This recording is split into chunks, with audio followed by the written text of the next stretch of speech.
Donc, alors j'ai fait un petit clin d'œil à un documentaire qui est paru il y a, je sais plus, quelques années maintenant, qui s'appelait L'illusion verte. Et donc, j'ai nommé ça « Et si réduire son impact peut aggraver la situation ?» Alors, on y va. Hop. Alors, ce que permet une ACV et ce qu'elle ne permet pas. Alors en fait, aujourd'hui, quand je regarde la CV, alors que j'ai beaucoup suivi un petit peu ces 20 dernières années, du coup, toutes les comment dire, toutes les actions qui ont lieu pour notamment l'environnement, les ACV m'apparaissent de plus en plus comme une espèce de confort en fait aujourd'hui. C'est-à-dire que je me représente un peu l'être occidental, du coup, qui regarde tout un tas de graphiques et tout un tas de chiffres et qui finalement se gargarise un petit peu en se disant bah c'est super, on a de jolis chiffres. Du coup, c'est ce que représente un petit peu l'image qui est là.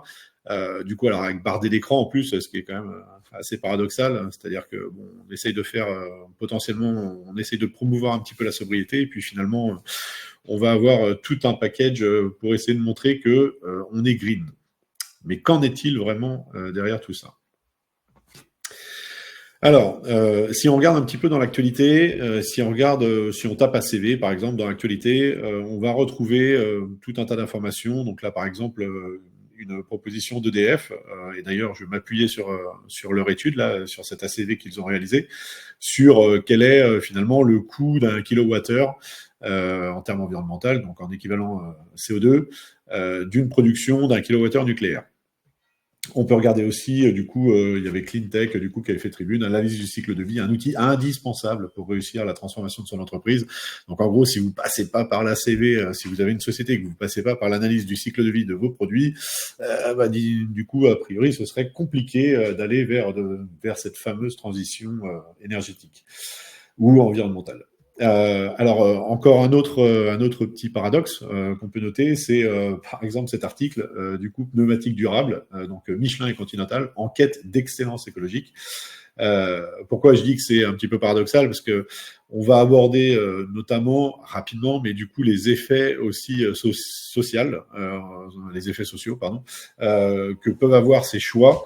Et donc là, c'était par exemple la CV est une boussole qui nous guide dans toutes nos décisions, explique Cyril Roget, directeur de la communication scientifique et innovation chez Michelin.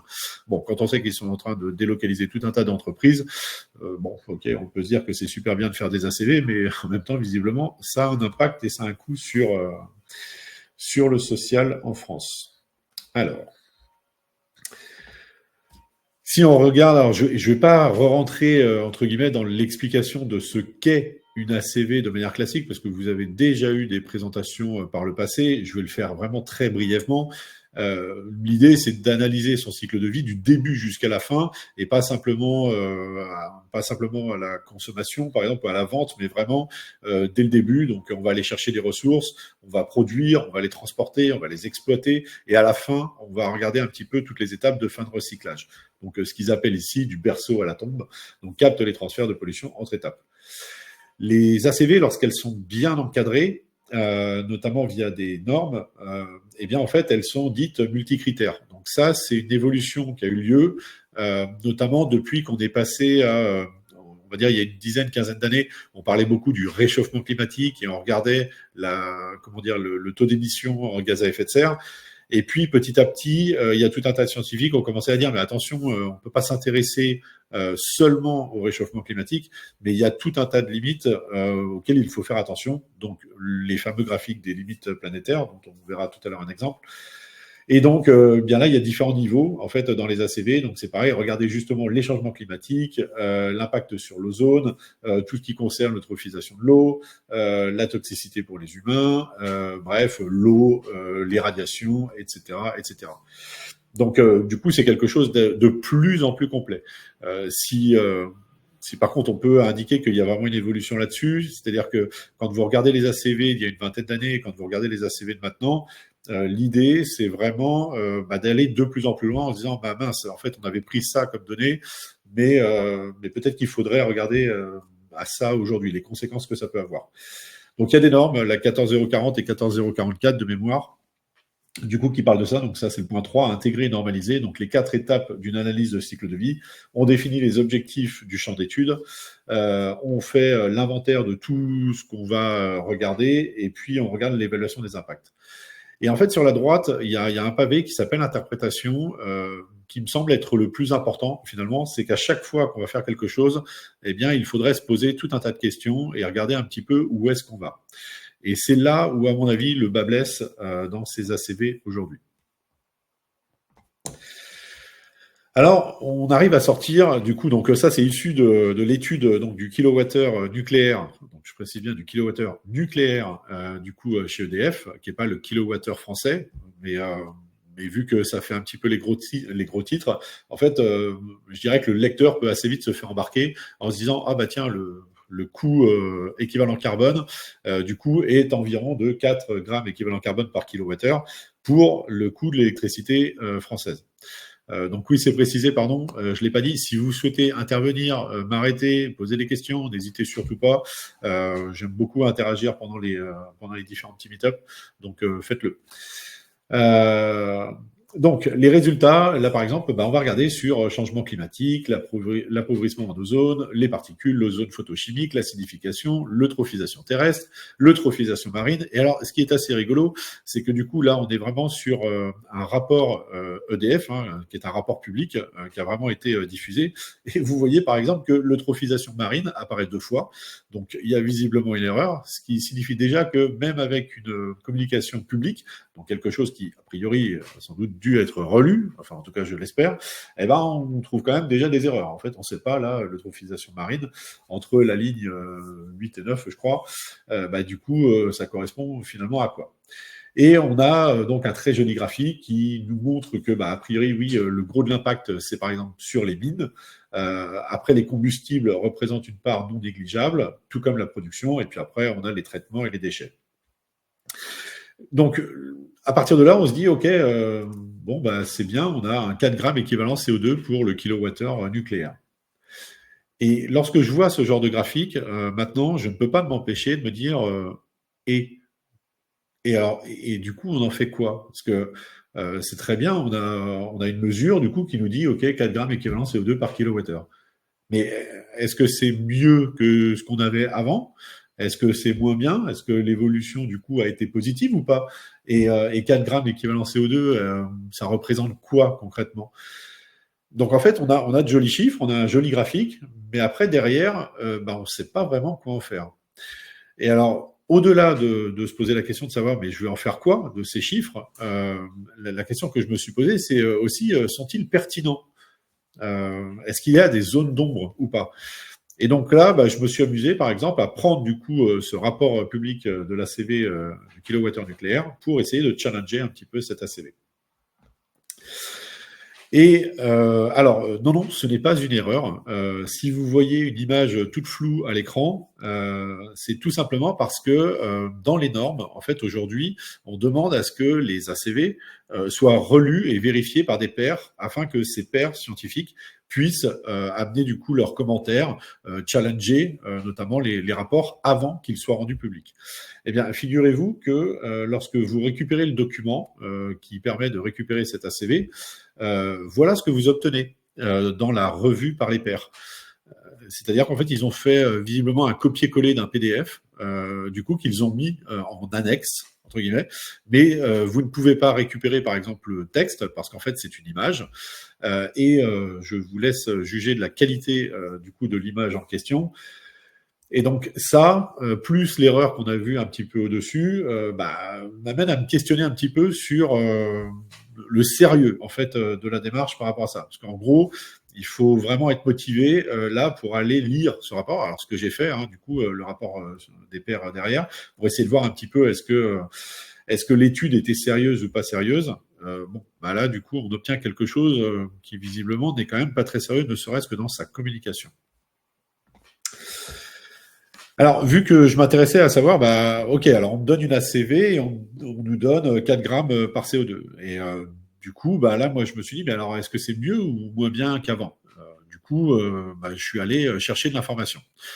Et donc, quand on va rechercher de l'information, en fait, on tombe surtout sur des ACV de 2002 et qui parlent de l'équivalent CO2, mais de l'ensemble du parc électrique français. Et donc, je me suis dit, bah, c'est quand même intéressant de voir si ça évolue ou pas.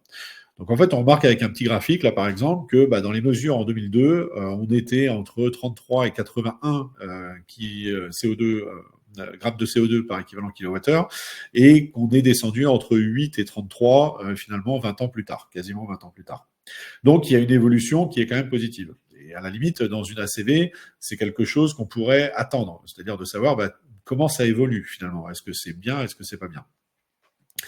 Ensuite, je me suis dit, mais est-ce que ces chiffres là qui nous sont donnés veulent simplement dire, bah oui, en fait, on a amélioré les choses parce que là, en fait, on voit une consommation, en tout cas un équivalent CO2, une empreinte qui diminue, mais est-ce qu'elle est réaliste, est-ce qu'elle est crédible cette réduction?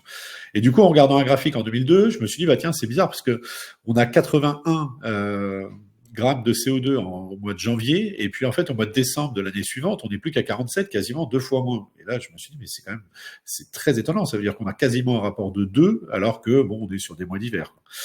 Et en regardant un petit peu le détail en dessous, en fait, on va lire, par exemple, le mois de décembre a été marqué par des températures très supérieures aux normales saisonnières, surtout en fin de mois, conduisant à une consommation modérée. Ah, bah oui, en fait, si il fait plus chaud en hiver, bah, du coup, on annule moins le chauffage. Du coup, ça signifie que pour EDF, en fait, il n'y a pas nécessité de brancher, par exemple, des centrales à combustible fossile. Et donc, du coup, l'impact va être beaucoup moins grand.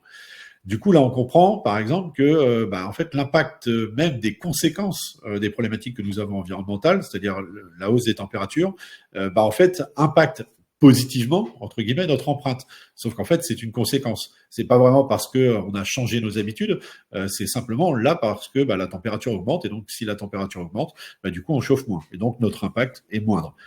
Donc, on pourrait faire une communication en mode EDF, en mode disant, bah voilà, on a réduit notre empreinte d'année en année. Et en fait, non, la température augmentant, bah du coup, ça vient peut-être challenger ce constat-là. En regardant un petit peu plus loin dans la CV du coup du parc nucléaire, il y a aussi quelque chose que j'ai trouvé assez étonnant. Par exemple, vous allez trouver l'information suivante. Les flux liés aux services administratifs ainsi qu'au transport des salariés sur leur lieu de travail ne sont pas inclus dans l'étude, comme il est d'usage dans une ACV produit. Donc en fait, là, on se rend compte aussi qu'il y a un périmètre de l'étude. Et ce périmètre de l'étude, il est très très important parce qu'en fait, on va savoir jusqu'où on borne. Le problème, c'est que si on veut étudier l'impact qu'a l'utilisation d'un service ou d'un produit, en fait, je ne trouve pas ça très pertinent de limiter le périmètre. Alors oui, vous allez me dire, bah oui, mais il faut bien qu'on se trouve des limites pour mesurer quelque chose. Certes, oui, mais du coup, quelle est la valeur de ce que vous obtenez? Si vous ne prenez pas en compte telle ou telle chose, est-ce que finalement vous mesurez réellement ce qui entre et ce qui sort d'un système? Eh ben, à mon avis, non. J'ai noté modèle suisse aussi parce que dans cette étude, il faut savoir qu'il y a tout un tas de données pour lesquelles vous n'avez pas finalement d'informations suffisamment précises. Et donc, du coup, bah, parfois, vous allez faire un biais. Du coup, vous allez choisir des données. Vous savez que ce ne sont pas les vraies données, mais ça va être une approximation. Et bien là, par exemple, dans l'étude du kilowattheure d'EDF nucléaire, on apprend, par exemple, que certaines données ont été prises à partir d'un modèle suisse. Mais accrochez-vous, c'est même pas d'un modèle suisse qui existe, c'est à partir d'un modèle suisse prédictif. Du coup, c'est même pas quelque chose qui existe. Donc là encore, on vient rajouter du coup des données, mais qui n'ont pas de réelle comment dire, existence, mais qui sont simplement celles d'une projection. Après, entre deux dates, on n'avait pas forcément les mêmes types de mesures ou les mêmes détails. Oui, ça veut dire qu'en plus, en 2020 et en 2002, on peut aussi changer les modèles. Donc ça aussi, ça va impacter les choses. Alors, parfois en mieux, ça veut dire on va enrichir nos modèles, et donc du coup, ça veut dire que la mesure est peut-être plus fine, alors qu'elle ne l'était pas auparavant, ou alors ça veut dire qu'on va prendre plus de choses en compte, ce qui là, pour le coup, voudrait dire que finalement, notre progression est encore améliorée. Mais vous voyez assez vite ce que je veux dire par là, c'est je suis pas en train de dire que c'est positif ou négatif. Je suis simplement en train de dire que bah, des chiffres, en fait, s'ils ne sont pas pris dans exactement les mêmes conditions, notamment de température ou d'environnement, par exemple, bah, en fait, ils ne veulent pas dire grand-chose sur notre efficacité. Bon, a priori, Elodie est d'accord. Hop. Alors, je me suis amusé à faire passer du coup cette étude à travers des IA, du coup pour dire bah voilà, ok, challenge-moi un petit peu ces ACV par rapport à leurs résultats et ce qu'on peut en tirer. Et du coup, ce que nous révèle entre guillemets l'IA, c'est que bah, par exemple les effets rebonds et les usages économiques, on va en reparler, sont totalement absents. Donc ça, on en reparlera un petit peu plus tard. D'ailleurs, c'est vrai que j'avais parlé d'une question, je ne sais pas si elle a été lancée ou pas tout à l'heure. Je voulais poser la question suivante. Vous êtes libre de répondre. Je ne sais pas s'il y aura l'occasion de poser la question ou pas via la communauté Dexia. Mais c'est en gros, si vous faites du covoiturage, est-ce bon ou mal pour l'environnement? Tout simplement. Donc, hop, voilà, merci pour le, du coup, j'ignore le vote. Dans les impacts non mesurables, du coup, bah, par exemple, la biodiversité. On en parlait tout à l'heure aussi, c'est complètement éludé. Il n'y a pas vraiment de notion là-dessus. En fait, qu'importe les impacts, c'est pas très grave. En tout cas, pour EDF, c'est pas un sujet. Les risques extrêmes. Donc, alors, si on parle du nucléaire, par exemple, bah oui, on sait qu'il y a des durées de vie qui sont très très longues. Bon, bah ça, on les prend pas vraiment en compte. On regarde un petit peu l'instantané. Les flux financiers induits, la perception sociale et politique est ignorée. On n'en parle pas. Les choix systémiques et alternatifs sont considérés comme hors périmètre. Par exemple, sur cette analyse, tout ce qui concernait le transport de l'électricité était complètement éludé. Donc, en fait, on partait de la centrale, de l'extraction du minerai, etc. Mais tout ce qui concerne le transport, donc toutes les câbles, les lignes électriques, etc., étaient hors champ. Par contre, on a des données techniques, ok, qui sont rigoureuses, hein, très présentes. On a beaucoup de chiffres et transparence sur la méthodologie. On dit exactement comment on a fait, comment on a procédé. Donc ça, c'est plutôt bien. Mais en gros, on a des chiffres et des jolis graphiques. Alors, j'ai visiblement pas été le premier à m'interroger un petit peu sur la pertinence des ACV, puisque aujourd'hui, en fait, on a maintenant deux catégories, les ACV dites attributionnelles et les ACV conséquentielles. Alors, des ACV conséquentiels, vous allez en retrouver très peu parce que c'est quelque chose de tout nouveau quasiment. Donc c'est quelque chose qui a émergé petit à petit en se disant bah voilà, on fait une analyse d'un produit, ok, on regarde combien entre guillemets ça coûte à l'environnement, quelle est son empreinte, mais on mesure pas vraiment tout ce qui est externalité derrière. Et pourtant, il y en a. C'est-à-dire que quand on fait un choix de changer d'un produit à un autre pour une société, eh bien, il y a des effets qu'on verra tout à l'heure. Et donc, du coup, là, l'idée, c'était d'aller challenger, d'aller mesurer ces effets. Et donc, les ACV conséquentiels, du coup, commencent à arriver. Mais on verra que même ces ACV conséquentiels sont encore limitantes. Donc, parmi les grands oubliés de ces ACV, bah, c'est par exemple l'impact sur la biodiversité. Donc ça, vous avez peut-être déjà vu ce type de graphe. La biodiversité mondiale, de toute façon, est en extinction quasiment sur tout un tas d'espèces. Et bien ça, dans les ACV, en fait, c'est pas indiqué. C'est-à-dire que si vous avez déjà écouté, par exemple, Aurore Stéphane, ingénieur minière, bah, vous allez apprendre que tout ce qui est l'extraction de métaux, ok, on va essayer de quantifier un petit peu l'impact. Mais par contre, quel est l'impact des déchets qui sont rejetés, de l'environnement qui est impacté sur les espèces animales, par exemple, qui sont tout autour, ou toutes les espèces vivantes d'ailleurs, pas que animales, eh bien finalement, ça n'apparaît pas du tout dans les ACV. Donc en fait, vous êtes en train de mesurer quelque chose en éludant toute une partie du problème. Alors, pourquoi les ACV conséquentiels sont arrivés Je vous l'ai dit tout à l'heure, c'est notamment parce qu'on est passé on a un problème de réchauffement climatique, on a un problème avec le climat, non, en fait, on a un problème qui est bien plus large que celui du climat. On a un problème sur tout un certain nombre de limites planétaires. Donc, c'est le graphe que vous voyez sur la gauche, notamment. Et une nouvelle notion est apparue. Alors celle-ci, elle est un peu moins connue, même si peut-être sans doute certains d'entre vous la connaissent. C'est le donut de Kate-Ross, du coup qui mesure, qui mesure à la fois tout ce qu'on appelle les critères sociaux, donc l'égalité des sexes, l'eau, l'appel à la justice, l'éducation, la représentation politique, les réseaux, l'équité sociale, la santé, le logement, le revenu du travail, l'alimentation et l'énergie. Donc c'est ce qui est au centre du coup du donut. On va en fait essayer de mesurer un petit peu, on va donner une note à chacun de ces critères, et on va faire la même chose, mais du coup sur les limites planétaires qui sont au-dessus, qui sont à l'extérieur du donut. Et en fait, on s'est rendu compte que plus un pays augmentait ses notes dans les critères sociaux, dans ce qu'on appelle le plancher social, là ici, plus elle avait des notes élevées, plus les notes sur du coup les limites planétaires étaient mauvaises. Et inversement, plus on avait des pays dans lesquels tous ces critères sociaux n'étaient pas très bien représentés, et plus les notes concernant l'environnement étaient plutôt bonnes. Alors c'est assez caricatural, mais c'est par exemple si vous allez dans certains pays reculés d'Afrique, eh bien du coup il y a une très faible technologie, on va dire en tout cas consommation à outrance, et donc du coup alors des droits qui sont pas à la hauteur de ceux qu'on pourrait retrouver dans des pays occidentaux comme les nôtres, mais en fait ces pays-là du coup respectent beaucoup mieux les limites planétaires que nous ne le faisons. Et donc l'idée du donut, c'est comment en fait on va réussir à concilier les deux. Comment on peut à la fois avoir de l'énergie, de l'eau, l'égalité des sexes, l'appel à la justice, etc., et en même temps ne pas avoir un impact trop important sur l'environnement. Et ça, c'est un véritable enjeu en fait, aujourd'hui. Et alors, il y a alors un des sujets, un grand classique, du coup, qui est celui de comparer les véhicules thermiques avec les véhicules électriques. Et donc pour ça, du coup, on a utilisé des ACV. On s'est dit, tiens, il y a quelques années, on a fait des études pour se dire, alors, est-ce que le véhicule électrique c'est mieux ou c'est moins bien que le véhicule thermique? Et donc on a sorti des chiffres.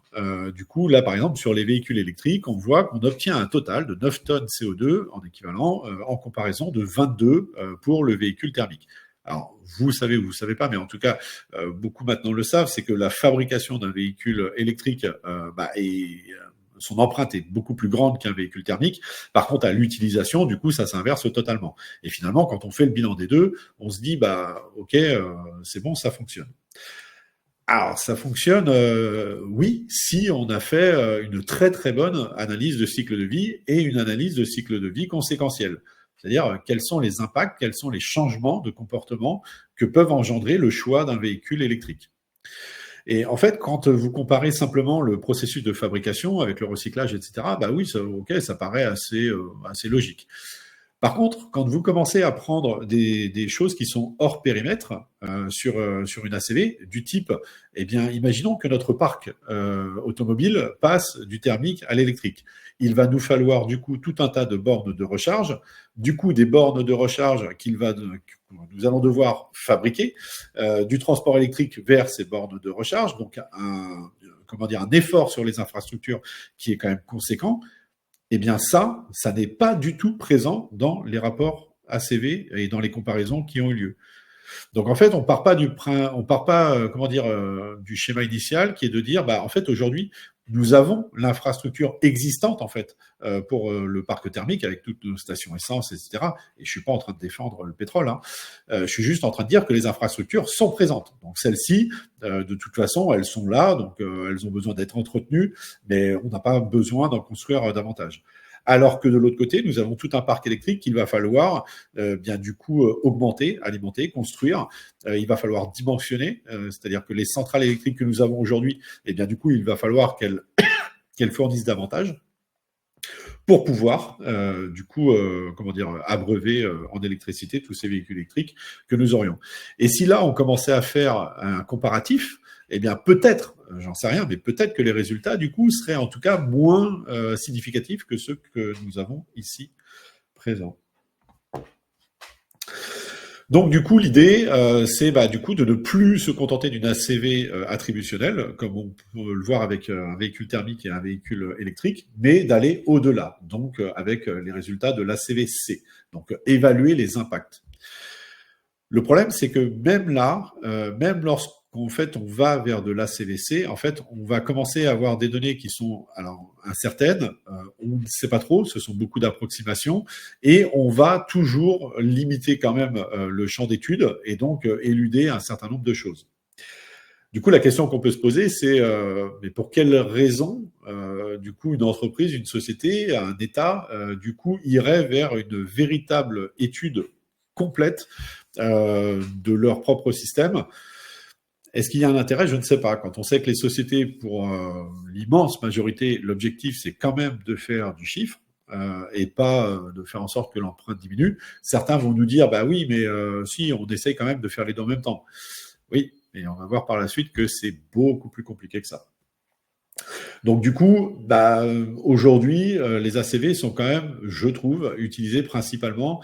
Alors j'irai pas jusqu'à dire du greenwashing, mais quand même, là quand on voit le EDF avec le nucléaire dire 4 grammes c'est quand même super génial, etc. Et qu'en fait on voit que ça élude tout un tas de sujets derrière. Bon, on se dit que c'est vendeur, mais dans les résultats, est-ce que c'est vraiment bon?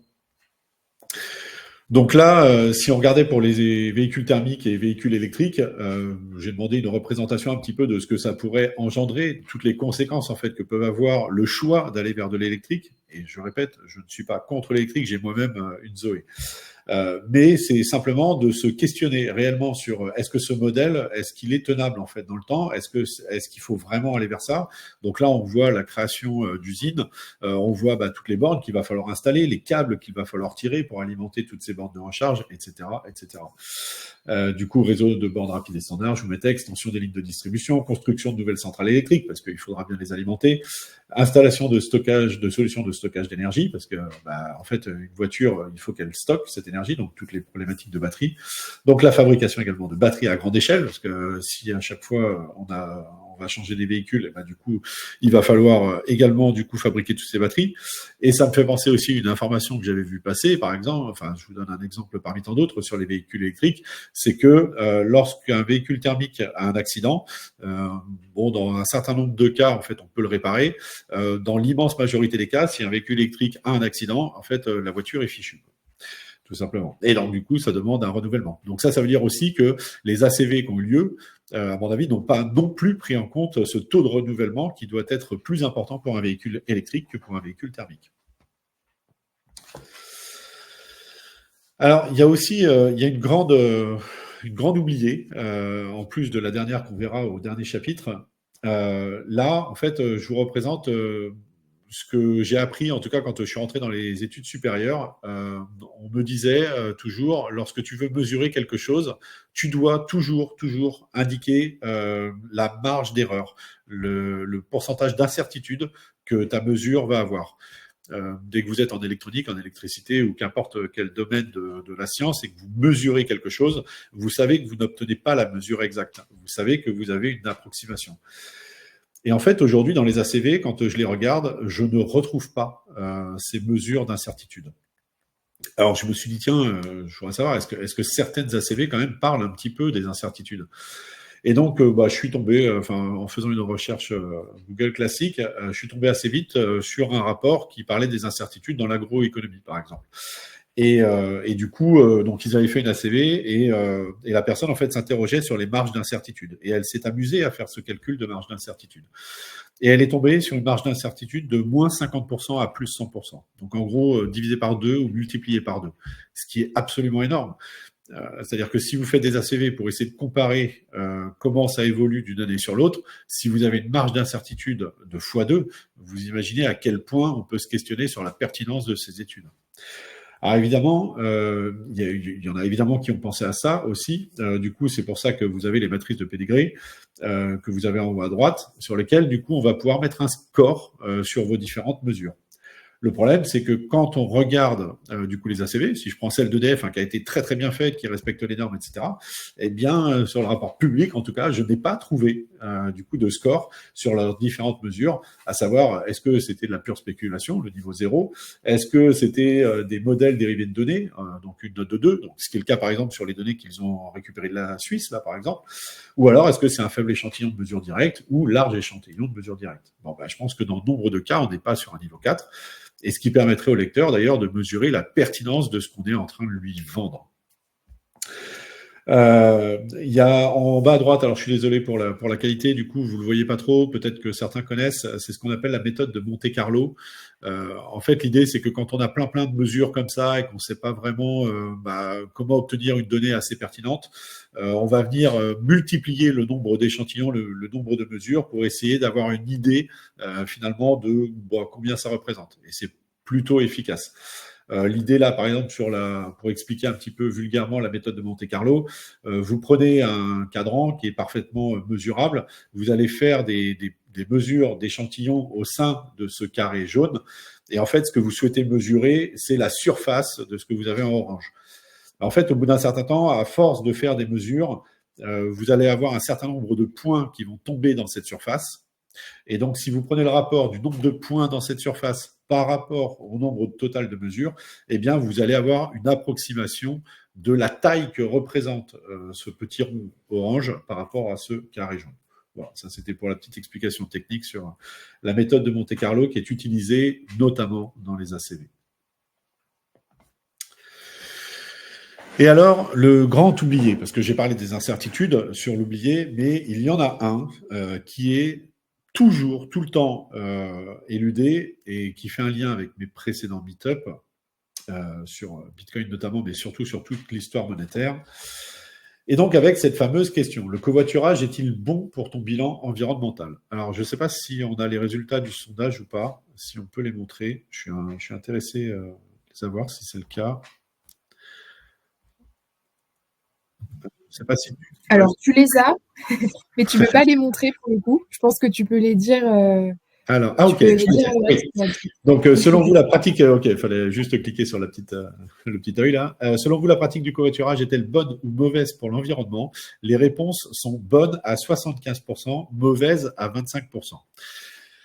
Alors, réfléchissons à cette petite question. Du coup, avec tout ce qu'on s'est dit, le covoiturage est-il bon? Eh bien, on peut pas répondre à cette question. On peut répondre à cette question avec d'autres questions. Pourquoi? Parce que le grand oublié, c'est l'argent là-dedans.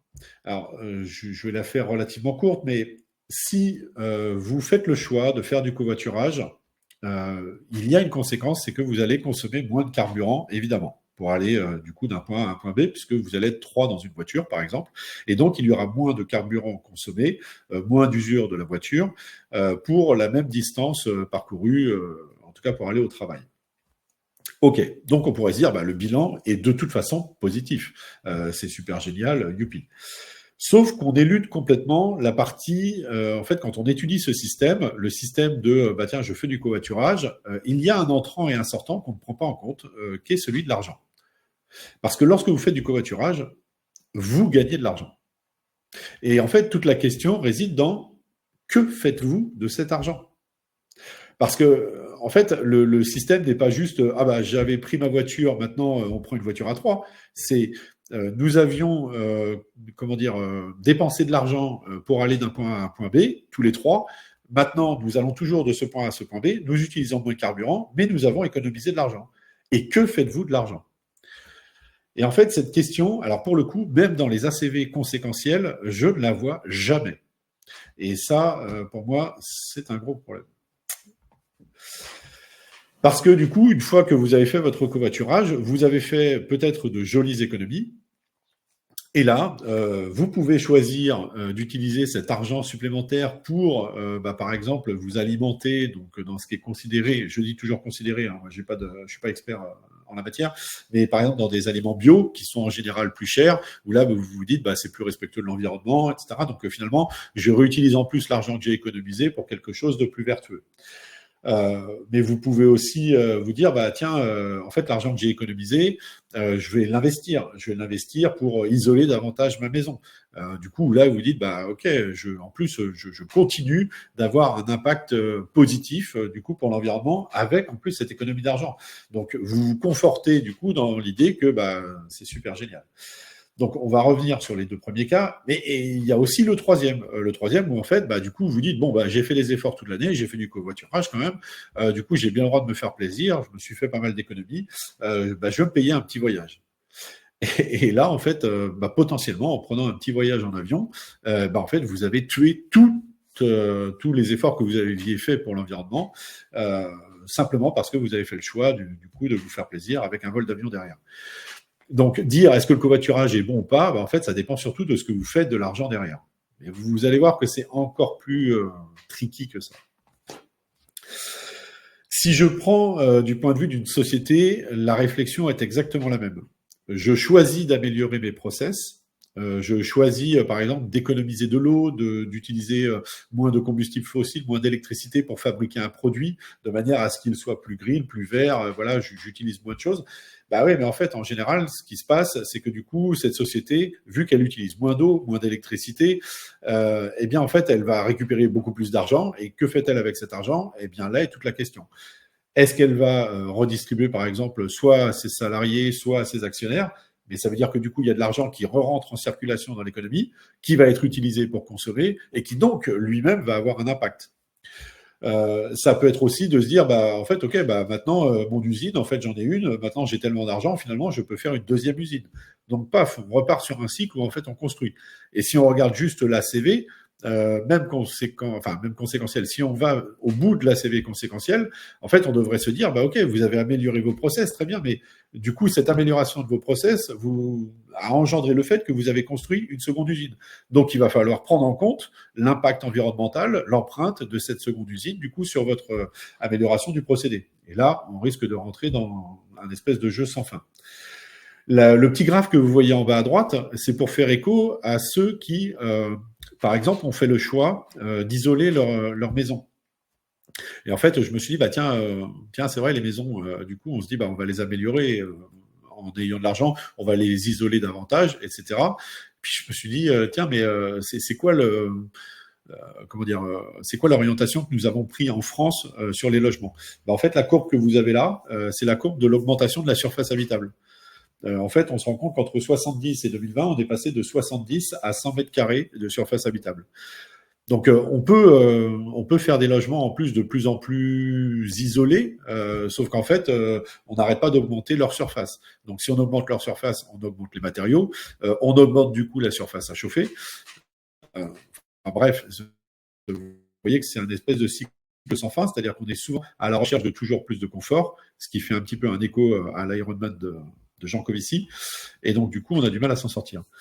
Et on dit, pour le covoiturage, il y a un biais non négligeable. Est-ce que j'aurais pris la voiture en covoiturage à la place de transport en commun s'ils sont disponibles? Oui, alors ça, c'est aussi toute une question de choix. Évidemment, on voit bien que toutes les possibilités, on ne les traite pas vraiment et on devrait mesurer du coup tous les impacts. Est-ce que c'est mieux si je prends du transport en commun? Est-ce que c'est mieux si je prends du covoiturage?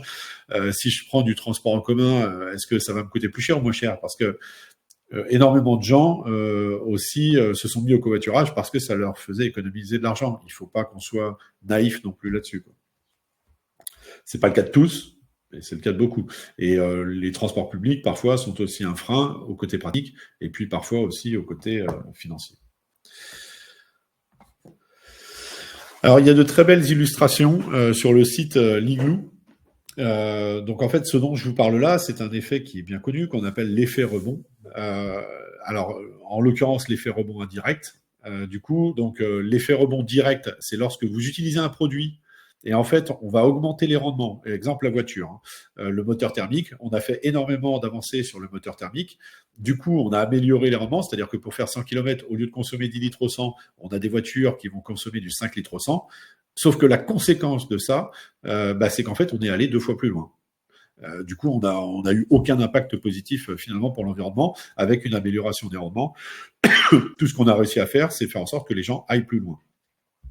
L'effet rebond indirect, c'est lorsque vous utilisez l'argent économisé pour d'autres types de services. Donc là, par exemple, j'en parlais, j'enlève mes dépenses pour le chauffage parce que du coup, je vais isoler ma maison, je vais réduire du coup le coût. Du coup, ça me laisse de l'argent disponible et en fait, cet argent disponible, je vais l'utiliser pour faire un voyage à Bali, par exemple.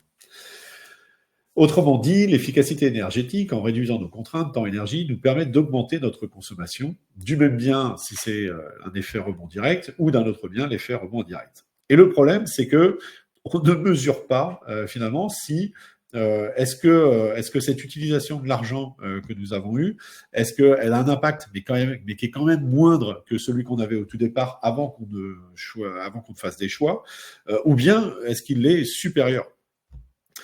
Mais là où je vais même vous mettre encore une pièce de plus dans cette réflexion, c'est qu'en fait, on étudie très très peu l'argent. Donc, je ne vais pas en reparler là et je vais pas m'étaler sur le modèle de la monnaie dette. Mais en tout cas, juste sachez que lorsque vous faites une économie d'argent, et que vous l'utilisez pour un service, par exemple pour un voyage à Bali, en fait, dans les ACV, dans les analyses de cycle, d'empreinte, etc., vous ne vous posez pas non plus la question de ah mais tiens, mais cet argent, en fait, je l'ai donné à la compagnie d'aviation, là, par exemple, et que fait-elle, elle, ensuite de cet argent? Ce qu'on pourrait évidemment se faire aussi sur les dépenses pour le chauffage. J'ai dépensé pour le chauffage dans l'électricité chez EDF, par exemple, mais que fait EDF de cet argent? Et en fait, la question est sans fin. Et du coup, finalement, tant que vous avez de l'argent disponible, tant que vous avez de l'argent qui re-rentre à l'intérieur, eh bien, ou qui va circuler, eh bien, vous allez avoir encore une empreinte derrière qu'il faudrait essayer de mesurer.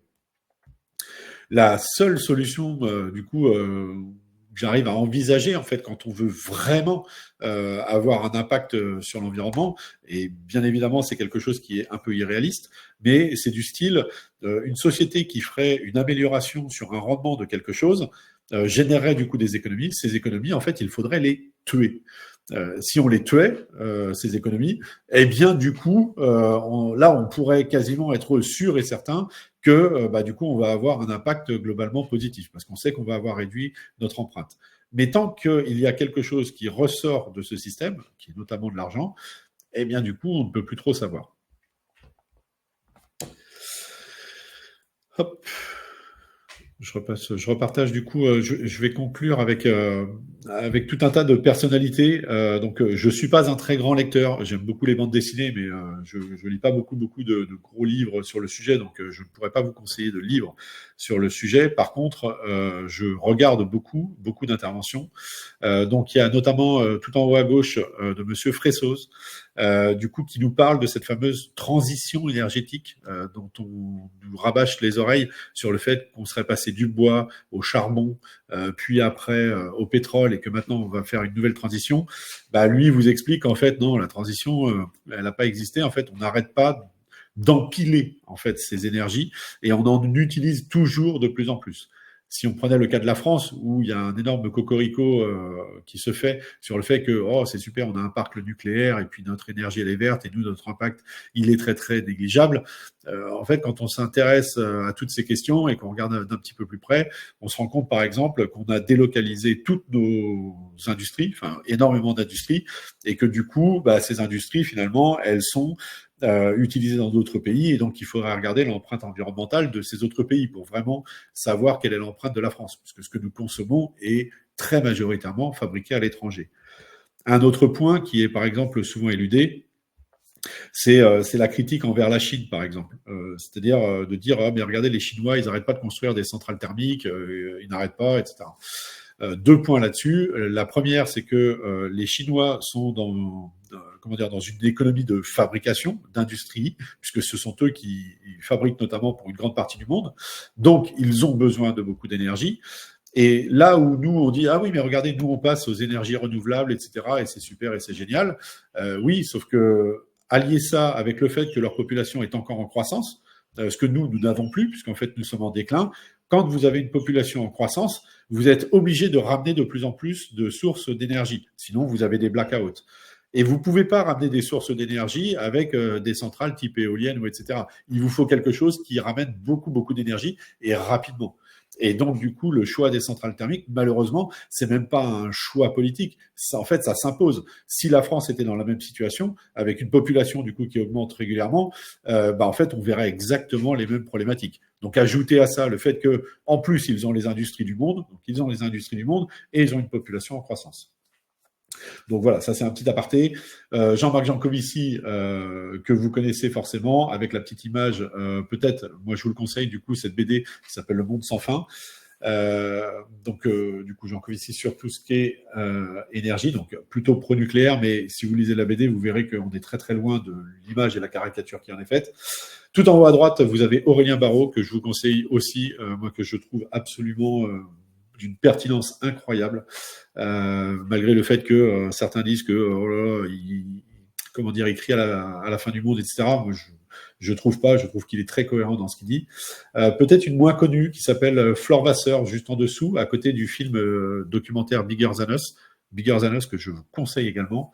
Vous avez Flore Vasseur, dont j'ai parlé un petit moment dans Ingénieur minière, qui a fait notamment 2 passages à Thinkerview. Emma Aziza également, du coup, sur tout ce qui est ressources en eau. Et enfin, en bas à gauche, Arthur Keller, du coup, qui est bien connu maintenant aussi pour faire certaines conférences et qui met notamment en avant comment dire, un des critères qui semble quand même assez déconnant, du coup, dans les critères d'objectifs de développement durable, où il dit comment peut-on encore envisager d'avoir de la croissance économique dans ces objectifs de développement durable, parce que, en fait, vu que maintenant on a bien pris conscience que notre planète a des limites finies, avoir une croissance économique, ça ne fait pas sens pour pouvoir respecter, du coup, ce fameux développement durable, entre guillemets. Ce qu'il faudrait surtout qu'il soit durable, c'est notre planète pour nous, évidemment, parce que la planète ne partira pas. C'est plutôt nous qui risquons d'avoir quelques problèmes.